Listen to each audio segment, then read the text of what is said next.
We're going to go ahead and get started. Welcome, everybody. If you're here to learn about 529 accounts, you are in the right place. So my name's Yvette. You may have seen me in other presentations, hosting or co-hosting. I'll be hosting this session as well, along with Rebecca. And Rudy is going to be our moderator for today. So before we get going, I know you probably keep seeing these all over the place, and we're going to keep repeating them so we're all on the same page.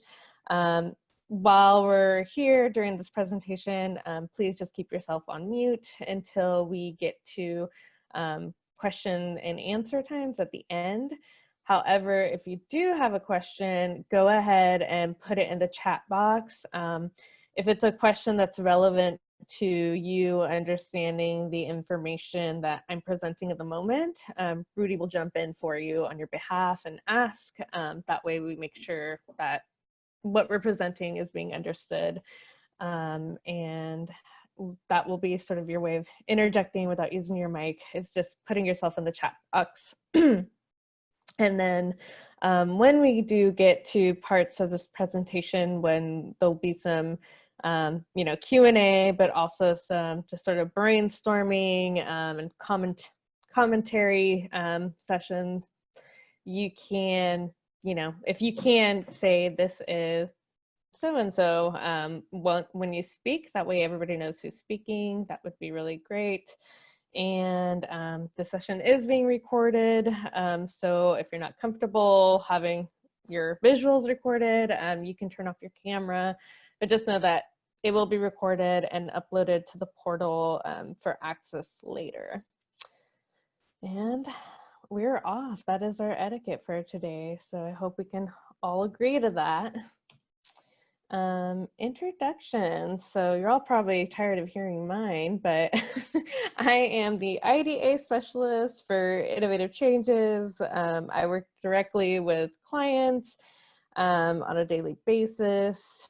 I've been here for about 3 years, almost 3 years in October.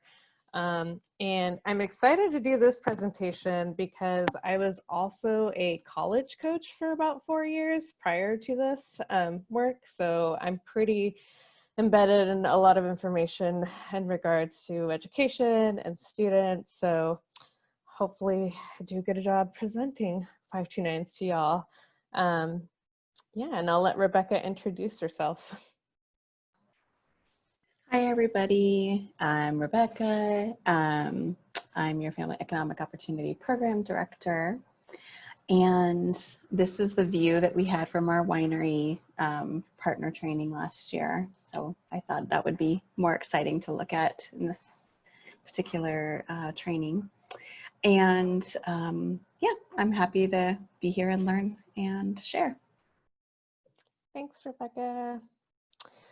So the agenda for today is going to look like this. We're going to cover some 529 basics, some of, their history, what are they exactly, how do they work, some considerations that you want to take into account before you steer any saver towards a 529 account option.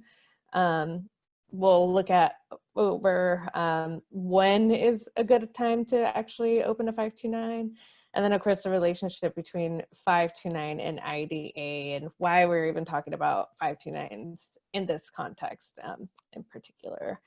And as mentioned, there will be time for questions at the end, but if there's anything that comes up in the middle of the presentation, please put it in the chat box. And I do want to preface with saying that neither Rebecca or I are 529 experts. A lot of this information comes from just direct experience learning with working with students and opening these accounts.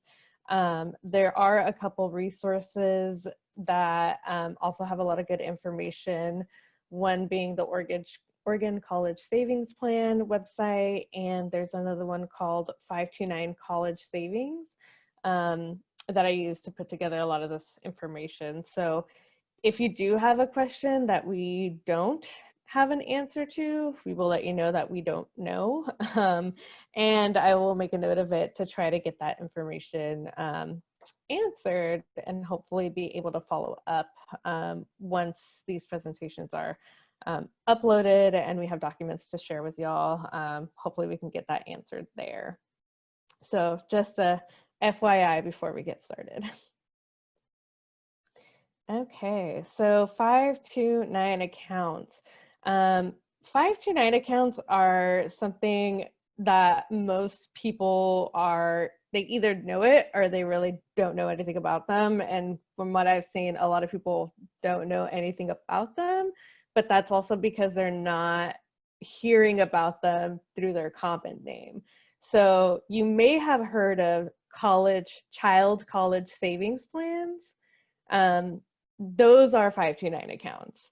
So they are basically somewhat like 401ks or Roth IRAs, where you're putting away money that is going to be invested with the intention that it's going to grow, and eventually you're going to be able to use that money in the future to be able to pay for a child or beneficiaries' college or educational expenses.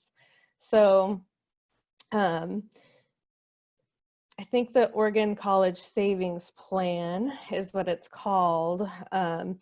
You hear it connected to usually child savings or college savings, but it is the 529 account most times what they are talking about. So you may have already heard about 529s or know a little bit about them, but just know them by a different name.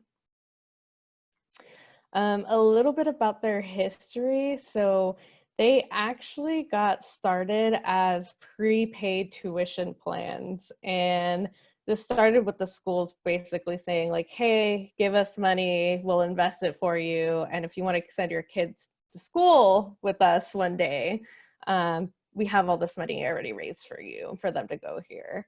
And so the first school to do that that started that was the Michigan, 529s are established by the Michigan Education Trust. And the name just comes from the tax code that goes over and covers all the rules. So that's where the 529 number comes from. The money that is accrued with 529 through 529 accounts are not taxed, which is a big incentive for people to want to use them to be able to pay for their kids' education, is the fact that you're going to be able to earn money and it's not going to be taxed. And there have been some updates to these accounts over the last several years. So one of them was, before it used to be very tuition based, but then it got expanded to also covering hardware and other supplies and equipment. And then from there, it got even more expanded to that. So now up to $10,000 can be used through K through 12 schools. So if folks wanted to send their kids to a private institution, and they tend to cost a lot of money out of pocket, 529s are now available for folks who want that option to be able to gain money and be able to pay for a kid's tuition at a K through 12 school, as well as higher education. And lastly, the most recent update that they've included is that you can now cover student loan payments through 529 accounts. So if you were somebody that had student loans that you wanted to use, that you wanted to pay off, and you had extra money left over in a 529 account, you could use it that way. And they also expanded apprenticeship programs into the list of accredited institutions that you could use your money at. So they've been around for a while. So again, started 1986, 1996. They really solidified it in the IRS code, and since then, they've made their way into just about every single state. So we're going to be talking about 529 accounts here from Oregon, the Oregon College Savings Plan, but every single state basically has a 529 account version that they offer their residents to participate in investing money for a child's future. So something I did think that was interesting as well is that you can also open a 529 account from a different state, even if you don't live in it. So if you lived in Oregon and you thought Washington had a better deal in terms of the plan that they offer, because they might have lower fees, managing fees, or higher contribution limits, you can do that. So just another interesting fact there. And the primary reason why they've grown so much in popularity is because they do offer a lot of tax benefits. So they are a little bit different. So we do compare them a lot to them being similar to like IRA accounts where, you put money in and it's getting invested. But the difference between these ones and IRAs is that you don't get tax deductions for them. The benefit comes out of the earnings that you get from that accrue from being invested. Those don't get taxed. So that's a nice incentive and perk, and reason a lot of states have jumped in and began opening them, getting them opened up for their residents there. It's a way to grow money for families who may not be anticipating a lot of financial aid, and also get a tax benefit from it, from not having to pay taxes on it. Yeah, and this is just going over some of the tax, where there are other things where other ways of investing where that are taxed, versus 529 accounts that aren't. This also, accounts that work similar to this are ABLE accounts, I should say.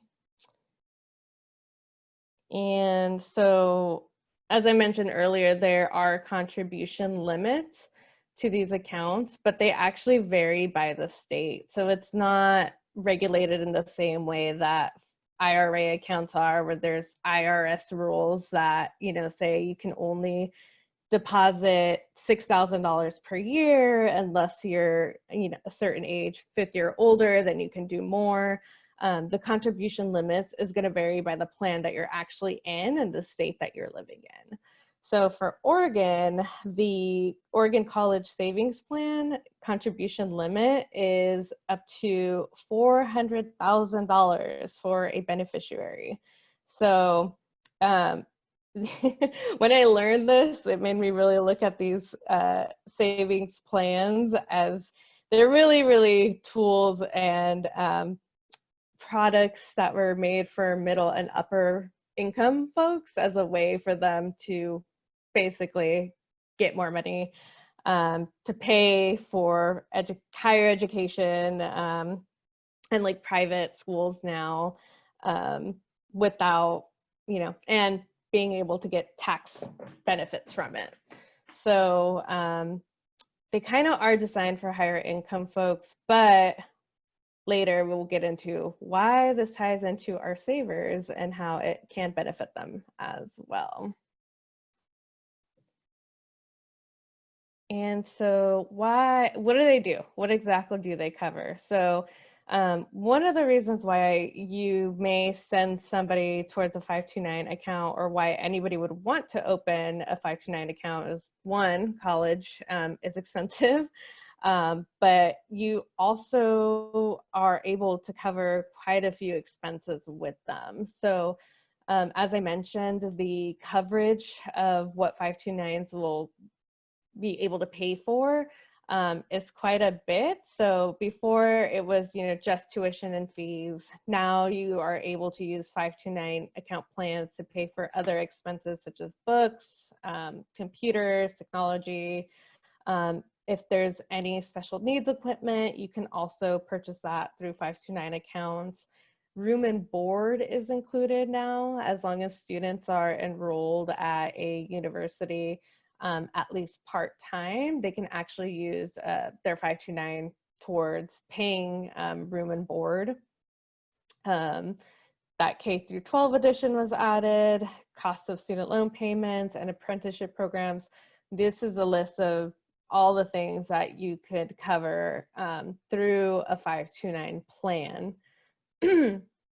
Some of the college expenses that are not covered by 529 are college application fees, testing fees, transportation costs, health insurance, extracurriculars,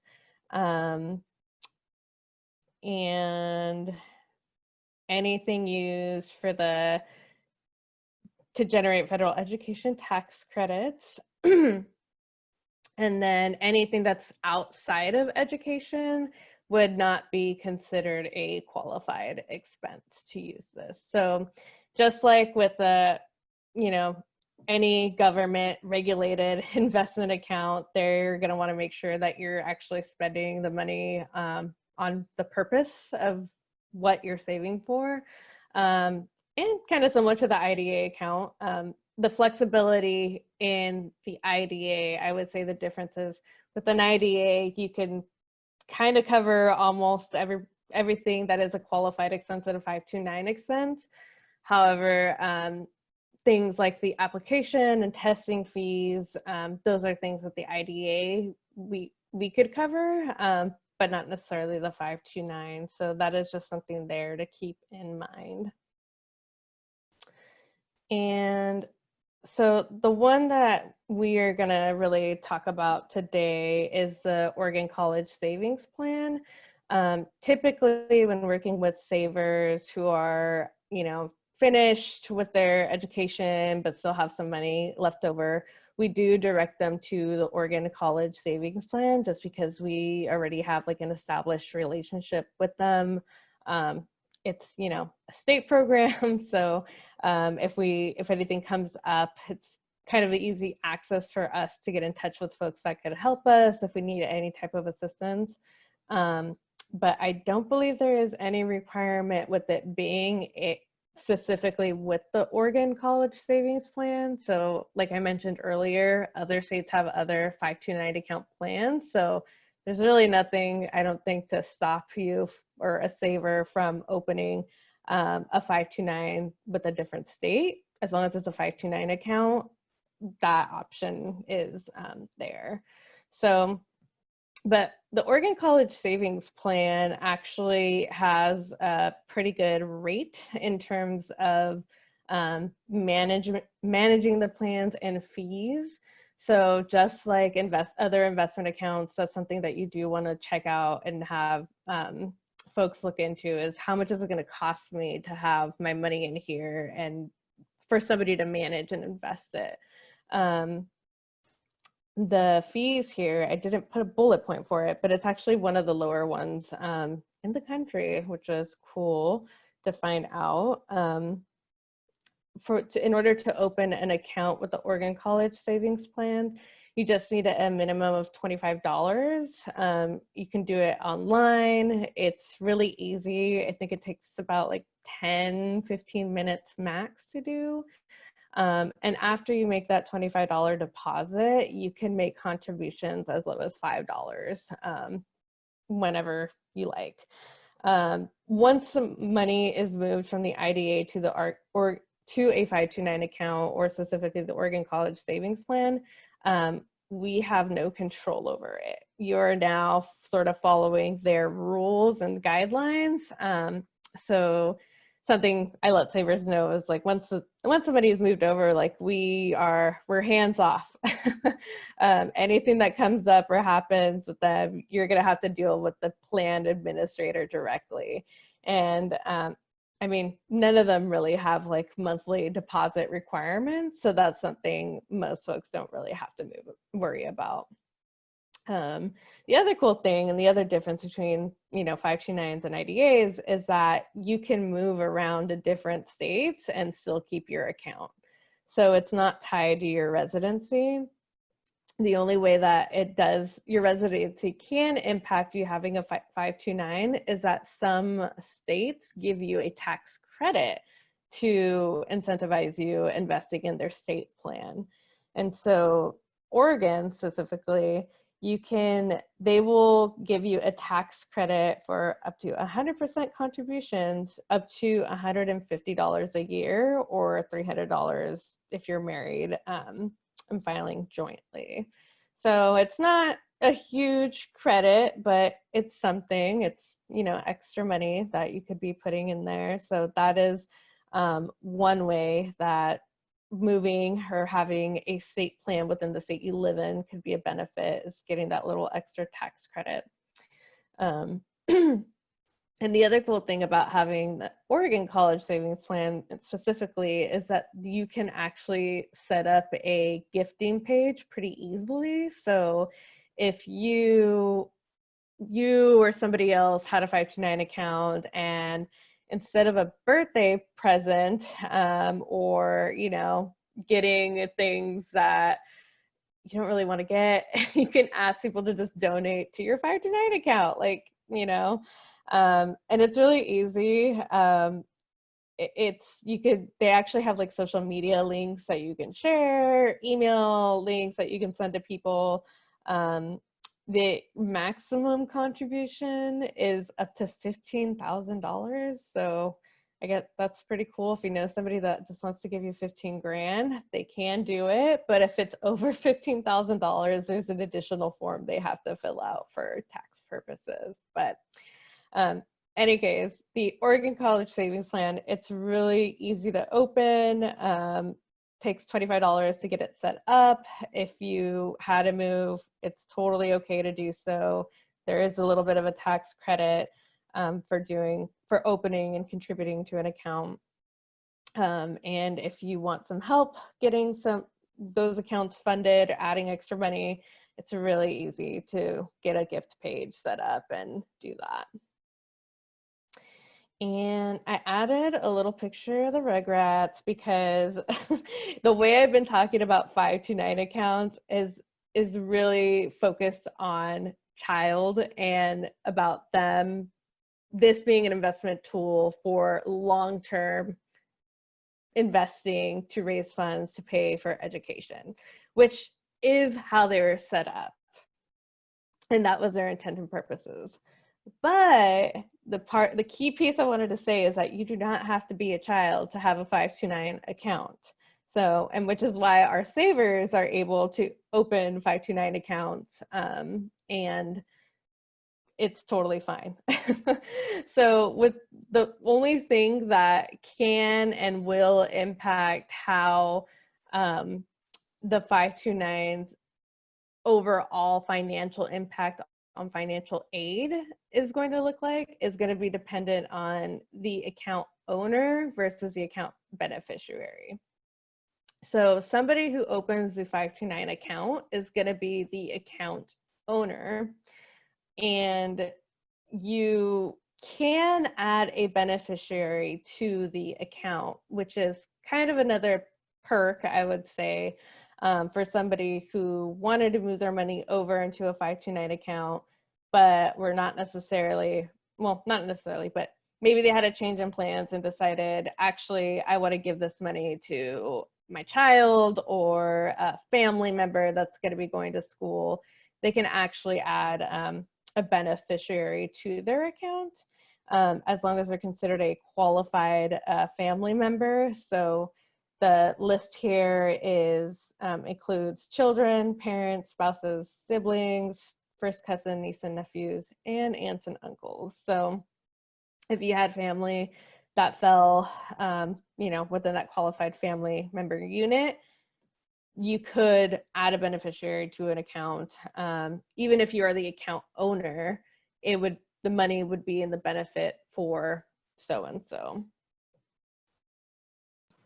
Hey, Yvette, can I jump in for a quick second? Yes.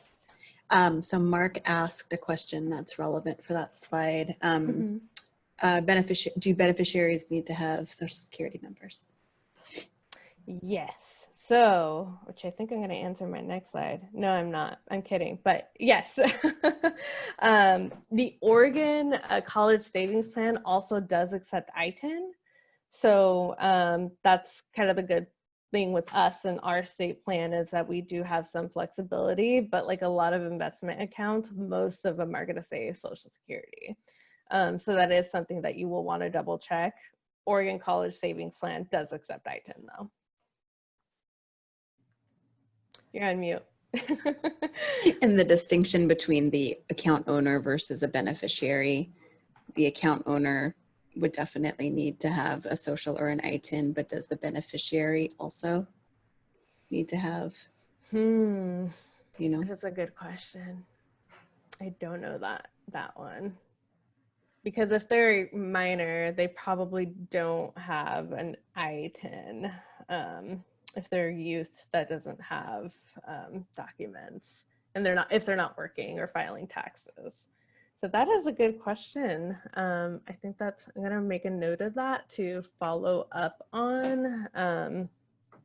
Because if it's an adult saver that is working and they have an ITIN, then it should not be a problem. But if maybe they had like a child that wasn't documented, and we all know not having documents is a huge barrier to financial aid.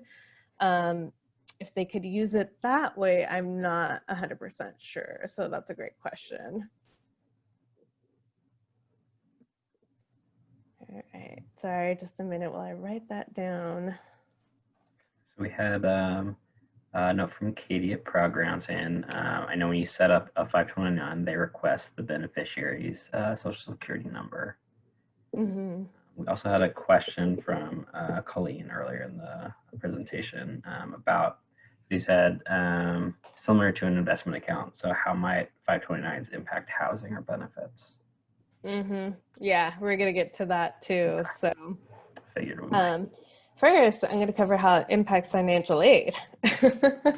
So, again, 529 accounts, they are these accounts that are considered tools to, one way of raising finances specifically for the purpose of paying for education.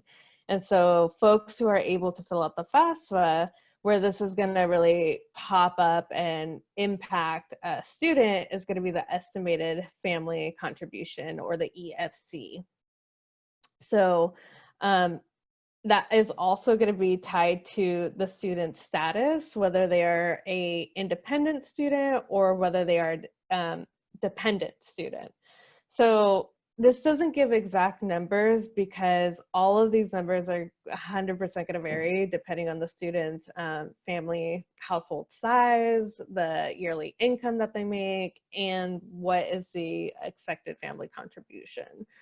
So depending on who it is, these numbers and the impact can look very differently. So a student who is a dependent, and it's the parent who owns the account and the student is a beneficiary of the account, the 529 as an asset is going to fall under the parents because they're the owner. And so the way financial aid calculates it, assets that are parent assets have a lower impact on students' financial aid. So if we flip that and the student is the one that is opening the account, so I'm going to go back to the very bottom here. The student opened the account, they're the beneficiary, it's their asset. This is going to have a really high impact on their financial aid. So this is where a lot of our savers are going to fall under, is that most of the time they're over 18, they've already graduated, they're their own adults, they're not considered dependents. But if they are not dependents, and they still have an account owned by parents, so the parent is still the owner of it, then it doesn't have, they're not going to have this impact their financial aid because they're not dependents. And if you're an independent student, your financial aid is not going to be tied to your parent, essentially. So it does vary how much this will impact you. So again, depending on the dependent status. But for students who have a high EFC or estimated family contribution, the difference isn't going to be that big, because they're basically saying you guys have enough in funds where we're expecting you to pay a lot of money out of pocket, and so having a 529 account won't make that big of a difference. But if you have folks who their EFC is 0, and then you have this asset here for all this money, that's definitely going to have a bigger impact on what financial aid, how the school is going to determine like your need for financial aid. So this is an example of how the difference between the student owning the account versus a parent owning an account can look like. So for 529s, if the account is owned by a parent, the maximum aid that they can reduce it by is 5.6%. If it's over, sorry, I'm gonna reread this. I didn't include it, but I believe it's over $10,000. If it's over that, they would just take 5.64% of whatever is there over that limit. So if you had $20,000 saved, then the aid would be reduced by $1,100. But if it's a student who has a financial aid or a 529 account, and theirs is actually reduced by about 20% if they're independent as well. So it's a really, really big financial impact on students who own the account themselves and still have schooling that they need to get through, or hoping to get more financial aid in the future. So that is just highlighting there the difference between a student having it in their name, opening it, and it having an impact on their financial aid, versus if it was a parent who opened it, it's not going to have as big as an impact. So going back to what was mentioned earlier, some things that you do really want to consider, again, before steering folks into this direction, is that because they are investment accounts, there is going to be potential to lose money as well, because it's investing. And so, the stock market goes up, it goes down, they can gain more money while it's in there, but they can also lose money. So it's really important to really talk to your saver or whoever it is, considering when do they plan on going back to school? Is it, a long time? Is it short term? Because depending on their answer, when you open your account, you can change how aggressive or safe the investing is on it, just like you can with the Roth, or not Roth, 401k or IRA, any of those. There are fees if you go through a bank or broker to get an account set up. So that is something to consider there.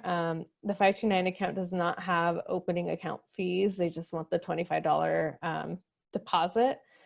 And then they have a management fee that they charge throughout. I don't know if it's monthly or yearly, how it works, but they do have management fees. Then other part to consider is that there are tax implications for having a 529 account. So you do have to report it when you are, filing taxes, that you do have that.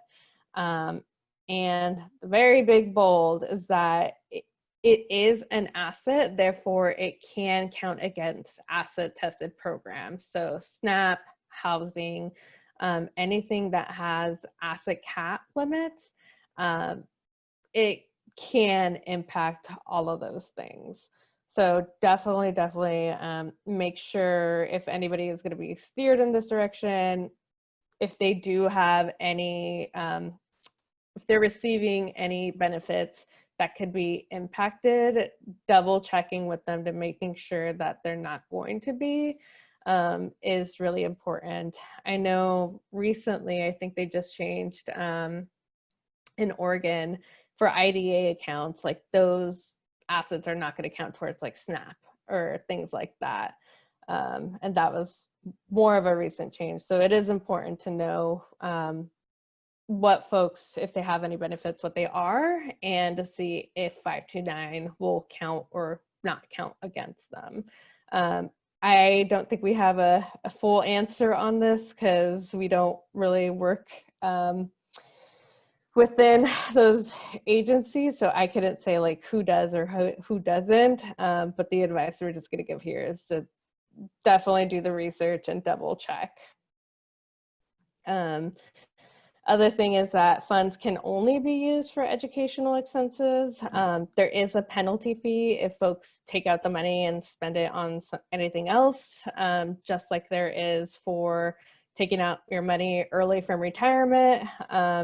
Same thing, it's 10% of whatever you take out is going to be charged if you use it for things that are considered a non-qualified expense. It does have to be used at accredited institutions. The best way to know if a school is accredited, there's a couple ways of doing it. One, you can check through the U.S. Department of Education's website, and they will have a list. It's actually a big Excel sheet that you can download that gives you a list of their all the institutions they work with. But an easy way to know is if that school works with FAFSA. So if the school application intake process is telling you to apply for FAFSA, they fall under as an accredited institution that would be qualified. Must have a social security number.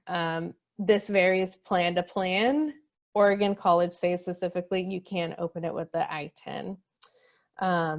It will have a financial aid impact, but kind of a cool perk is that it can be also be given or gifted to somebody else if you wanted to include somebody as a beneficiary.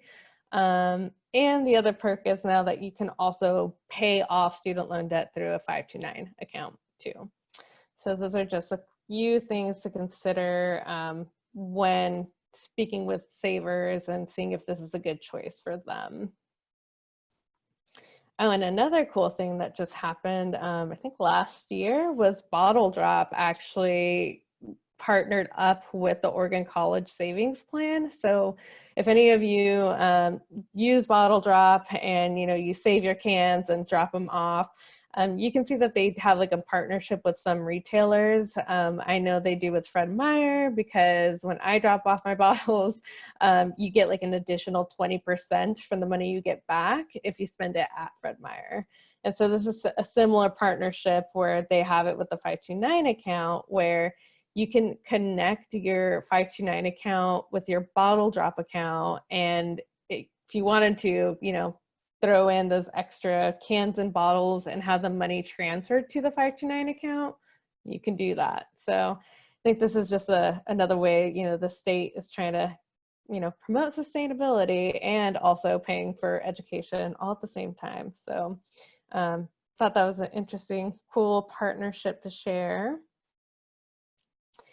And Rebecca, you're going to go over when is a good time to talk about 529 accounts.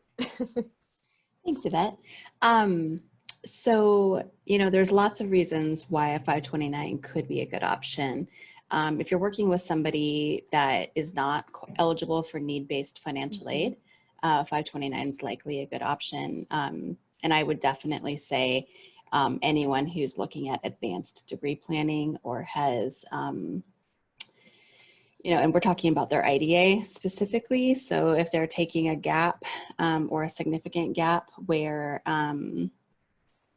they may not be eligible to hold on to their IDA long enough to achieve their educational goals, then the trade-off of putting it into a 529 might be worth it so that they can keep it.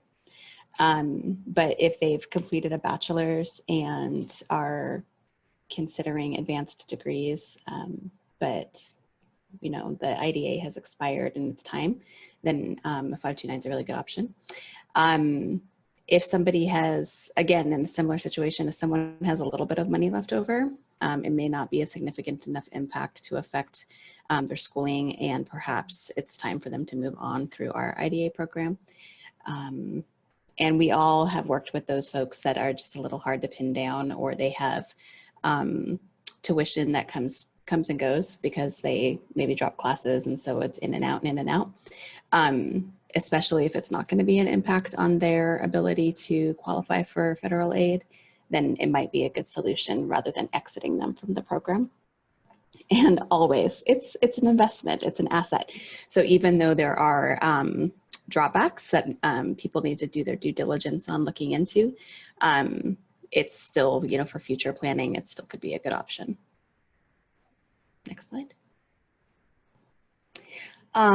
So the 529 has been in the IDA statute since 2008, and it's been a very slow rollout. So it has been around for quite a long time for us to be able to use, and we're just sort of getting the hang of how to implement it as part of our IDA program. The Oregon College Savings Plan is a program of Oregon Treasury, and we have a really good close working relationship with them. They are able to connect 529 to IDAs. Essentially, if someone wanted to use the 529 as their IDA account, they can give us permission so that we have viewership of it, and we can see their deposits into the 529 and count those as deposits into an IDA.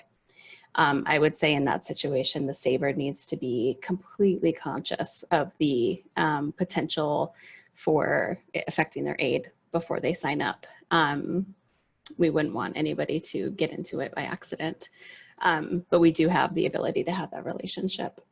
And it is an asset building strategy that crosses income levels. Yvette is absolutely correct that it is definitely designed for higher income people, higher wealth families. But the Oregon College Savings Plan specifically is trying to do their work to access folks who wouldn't typically see the 529 as a product for them.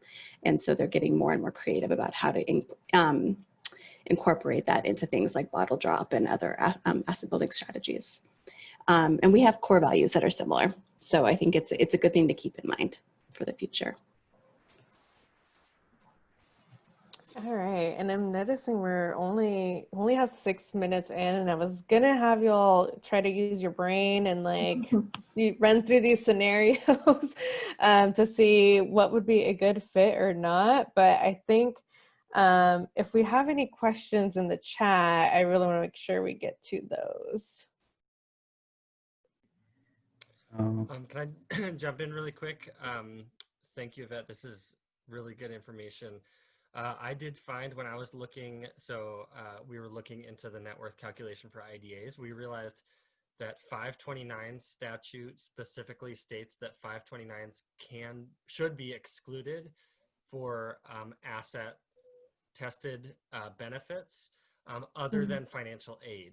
So if I interpret that correctly, it would apply to SNAP, to housing, to other like state run asset tested programs. So again, it's kind of like deep in statute, and but I think there's justification for saying that it can be excluded when somebody's reporting assets. Thanks, Luke. Definitely want to follow up on that and get that information out of folks if that is the case, because that would be really, really helpful. Rudy, were there any questions in the chat? Yes, I see 4 questions so far that we've gotten, I guess minus Luke's now. So from Percy, we had, so if an account owner has an ITIN, they can set up 529 but can't invest in certain programs. What's the question we got there? Once you open the account, because you need a social or ITIN to open it. And so once it's open, you're able to invest with whatever options that they give you.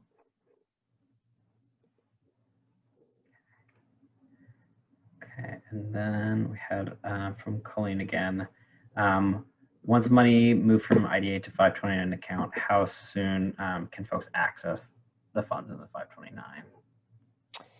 That That's a good question. I believe match money can be moved via ACH, right, Rebecca? So it's pretty quick. Yeah. And my understanding is once you can see a balance available in your online account, it's available. And they move it electronically as well. Yeah, so there's no waiting period or anything like that. It can be used pretty immediately. Okay, great. And then we have from Kaya, if an 18-year-old dependent has a 529, would that count as an asset for their parents for asset tested programs? If an 18-year-old opened the account and they are the account owner, then it would be considered their own asset. Even if they are dependent of their parents, because they're the account owner. Looks like everything we have in chat. So if folks have other questions they want to ask. Last minute, last chance. We're not experts. Just, making that clear, extra clear, but we can try. I just wanted to add to Kaya's question. It may also depend on how that asset tested program captures what a household is. So if they count anyone who lives under the roof, maybe that would still count. So it probably varies.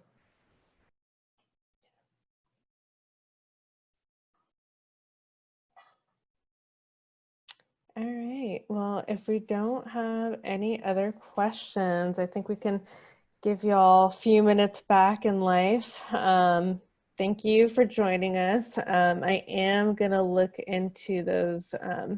Really want to make sure that asset